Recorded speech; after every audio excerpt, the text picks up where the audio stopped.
kids get hurt, right? There's accidents. So we have to look at the developmental level. So if you have a child that is non-mobile, so say you've got a 3-month-old baby, 4-month-old baby, they can't get from point A to point B unless they're picked up and carried, right? So if they have an injury, somebody knows because they can't do it to themselves. So we're dependent on the history. If they just say there's an injury and they have no idea how it happened, it's just there, that doesn't make sense, right? Somebody knows something. So a child under, say, 6 months that's non-mobile should have 0 bruises on their body. I mean, because stuff happens sometimes with siblings and things. So there can be, but it's exceedingly rare. Once kids are school age, though, bruises are on 90% of kids at some point because they're running, they're playing, all those things. So we have to look at their developmental level. And then if for fractures, there are certain fractures that are common accidental fractures in a mobile child, right? So you have to have a kid that can move in order to break a bone, pretty much. So if we have things we call toddler fractures. So we get toddlers that'll run and trip and fall, and they'll get, you know, a tibia fracture or a femur fracture even. But a 4-month-old with that fracture is another story.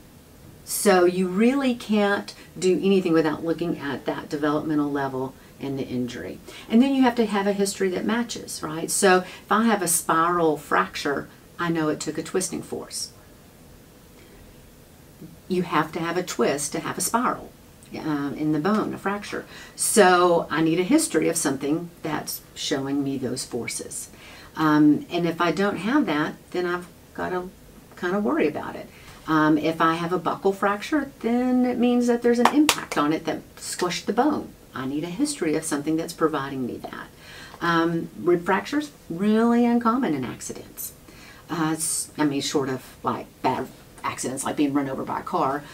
So they need to give me some history that gives me that amount of force on that part of the body that's going to cause that type of injury. Same thing with head injuries. We get kids that fall off countertops, things like that. Stuff happens. So, but I need to know, number one, could the kid, the baby, or the child do what the parent says they did in order to cause the injury? Is that injury consistent with that amount of force and the outcome on that child? So, you know, a 1-month-old can't roll over. So if they're telling me they rolled off something, I've got to look at that a little bit more carefully. Not that they can't scooch off stuff, but I need to look at it carefully. If it's a very short fall and we have a dead baby, that needs to be looked at real carefully. It's not that short falls can't kill, it's just exceedingly rare. So we have to be very careful and look at those things.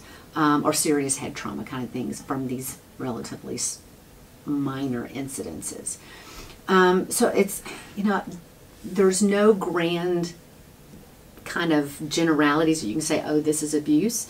You have to take each case individually with that child, their medical history, their developmental level, the injuries they sustained, the history that's given as to what caused those injuries, put the puzzle together and see what the picture is.